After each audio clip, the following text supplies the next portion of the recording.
আমি আজি জিতেন চেতিয়া ককাইদেউৰ ঘৰত তিনিজন ককাই ভাই আছে দেই। আপোনাৰ নামটো কি আছিলে? যোগেন চেতিয়া। যোগেন চেতিয়া আৰু আপোনাৰ নাম? ধীৰেন চেতিয়া। ধীৰেন চেতিয়া। তিনিজন ককাই। এতিয়া এইফালে যোগেন, জিতেন, এইফালে ধীৰেন। ধীৰেন। এইফালে মামনি। মামনি। আপোনাৰ বাইদেউ বা চাৰিটা পৰিয়ালৰ মানুহক লগ পালোঁ। লগত মানুহজনী জিতেন চেতিয়া ককাইদেউৰ মানুহজনীক লগ পালোঁ, অৰ্থাৎ গুণগুণৰ মাকক লগ পালোঁ।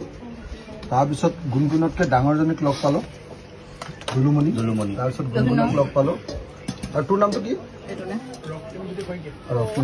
তই নহয় বাৰু। ঘৰৰ মানুহখিনিক চিনাকি কৰি দিলোঁ।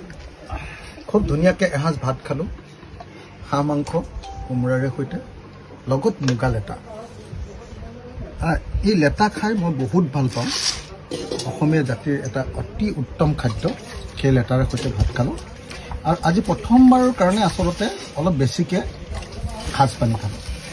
কেতিয়াও জীৱনত সাজ নাখাওঁ, মদটো নাখাওঁৱেই, কেতিয়াও সাজো নাখাওঁ। কিন্তু আজি মই ভাবিলোঁ আজি আমাৰ ৰহি, আমাৰ সাজৰ যিটো একদম কলহৰ পৰা এনেকৈ বেকা কৰি দিয়াটো, চেপাৰ আগতে চাউলটো চেপি দিয়াৰ আগতে ঔষধ হিচাপে আজি খালোঁ। এইকাৰণে খালোঁ, যি অসমীয়া জাতিক ধ্বংস কৰিবৰ কাৰণে হিমন্ত বিশ্ব শৰ্মাই শেষ কৰিব খুজিছে, সেই জাতিটোৰ কি যে এটা জীৱন যাত্ৰা। মুগা লেটা, হাঁহ মাংস, কোমোৰা, সাজ পানী, লোকলাও, মানে এই গোটেইবিলাকৰ আমাৰ যিটো জীৱন যাত্ৰা, সেই জীৱন যাত্ৰাটো ধ্বংস কৰিবলৈ লৈছে। আৰু তাৰ প্ৰতিবাদ কল্পে জীৱনত প্ৰথমবাৰৰ কাৰণে আজি অকণমান সাজ পানী খালোঁ, সাজ লোকলাও। তো মই অসমৰ সকলো ৰাইজক, কোনো মানুহৰ ঘৰ ভঙাটো আমি কেতিয়াও পচন্দ নকৰোঁ। কোনো মানুহৰ ঘৰ ভঙাটো, এটা ঘৰ বনাবলৈ কিমান কষ্ট, এই ঘৰটো কিমান কষ্ট কৰি বনাইছে জিতেন ককাইদেউ। সেই ঘৰটো যদি কোনোবাই ভাঙি দিয়ে, তেওঁ পাৰিব নেকি আৰু উঠাব? জীৱনৰ কাৰণে তেওঁ পিছুৱাই গুচি যাব। সেইকাৰণে মই এনেকুৱা অন্যায় কাম বন্ধ কৰিবৰ কাৰণে দাবী জনাইছোঁ। আৰু আজি এই লাইভটোৰ জৰিয়তে, এই আলোচনাটোৰ জৰিয়তে মই অসম চৰকাৰক আকৌ এবাৰ দাবী জনাইছোঁ, আমাৰ উচ্ছেদ বন্ধ কৰক। যিসকলক উচ্ছেদ কৰিলে ক্ষতিপূৰণ দিয়ক, যিবিলাকৰ ঘৰ ভাঙিলে ঘৰ এটা দিয়াৰ ব্যৱস্থা কৰক। আৰু যাৰ যিমান মাটি নষ্ট কৰিলে সিমান পৰিমাণৰ মাটি বেলেগ ঠাইত হ'লেও দিয়াৰ ব্যৱস্থা কৰক। ইতিমধ্যে অসমৰ মুখ্যমন্ত্ৰীক মই যোৱা পৰহি দিনা নিজে লগ ধৰি কথাখিনি কৈ আহিছোঁ। এতিয়া ইয়াৰ পৰা গৈ খুব ভালকৈ কথাখিনি হেৰি কৰি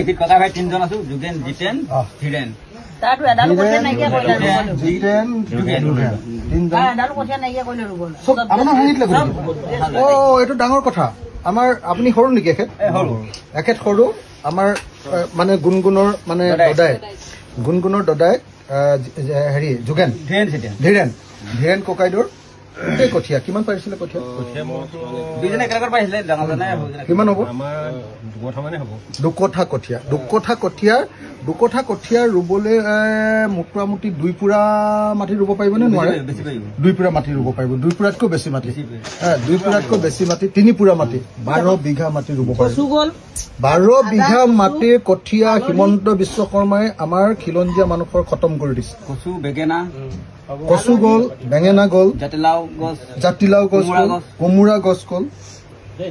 আজি যি হাঁহৰ লগত কোমোৰা খালোঁ, সেই গছো আজি কাটি দিলে।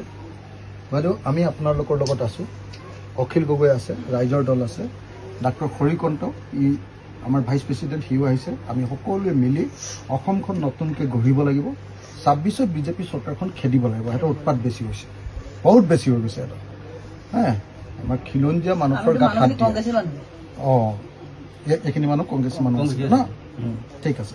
সকলোকে মই ধন্যবাদ জনাইছোঁ। আৰু এনেকুৱা এটা সুন্দৰ খাদ্য, আজি এডিক্টেড পৰিয়াল এটাই এনেকৈ ইমান সুন্দৰ খাদ্য খোৱাৰ কাৰণে মই আকৌ এবাৰ কৃতজ্ঞতা আৰু ধন্যবাদ জনাইছোঁ।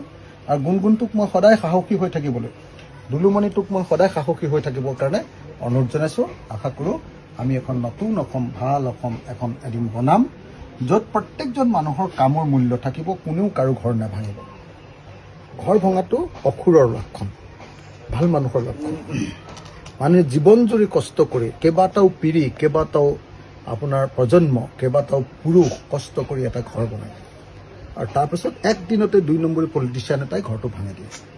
নহ'ব, এইটো বন্ধ হ'ব লাগিব। অসুৰৰ প্ৰবৃত্তি, এইটো অসুৰৰ প্ৰবৃত্তি। ধন্যবাদ। জয় অসম।